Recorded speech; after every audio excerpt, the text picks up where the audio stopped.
आखिर क्यों America Iran से नफरत करता है? ईरान के पास बेशुमार ऑयल है और 1951 तक इस पूरे ऑयल पर ब्रिटेन का कंट्रोल था।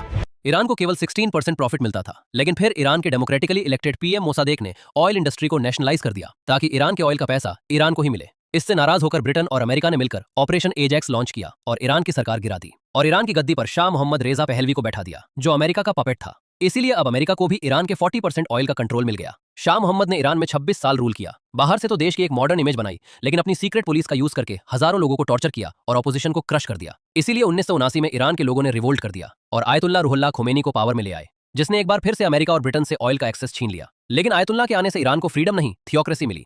विमेन राइट्स को खत्म कर दिया और पॉलिटिकल ओपोनेंट्स को एग्जीक्यूट कर दिया गया। इसी दौरान ईरानियन स्टूडेंट्स ने ईरान में 52 अमेरिकन डिप्लोमेट्स को 444 डेज तक बंदी बनाकर रखा। अमेरिका के लिए यह बहुत बड़ी इंसल्ट थी। इसीलिए 1980 में जब इराक के सद्दाम हुसैन ने ईरान पर हमला किया तो अमेरिका ने उसे वेपन्स और इंटेलिजेंस देकर सपोर्ट किया। इस वॉर में लाखों ईरानियंस मारे गए, जिसके बाद ईरान ने भी ठान लिया कि अब वो और पावरफुल बनेगा। उसने हिजबुल्ला और हमास जैसे ग्रुप्स को फंडिंग देना शुरू कर दिया और अपना न्यूक्लियर वेपन्स प्रोग्राम भी स्टार्ट कर दिया। इसी न्यूक्लियर प्रोग्राम को रोकने के लिए अमेरिका ने ईरान पर इकोनॉमिक सैंक्शंस लगा दिए। लेकिन फिर 2015 में ओबामा ने ईरान के साथ एक डील की, जिसके बाद ईरान ने अपने न्यूक्लियर प्रोग्राम को लिमिट कर दिया और न्यूक्लियर सैंक्शंस हटवा लिए। लेकिन फिर ट्रंप आए और उन्होंने इस डील को वर्स्ट डील एवर कहते हुए डील को कैंसिल कर दिया और अपनी सेकंड टर्म में नई डील के लिए नेगोशिएशंस करने लगे। और रिसेंटली जब ट्रंप को नेगोशिएशंस अपने फेवर में जाते हुए नहीं दिखे तो यूएस और इजराइल ने ईरान की सरकार गिराने के लिए उस पर हमला कर दिया।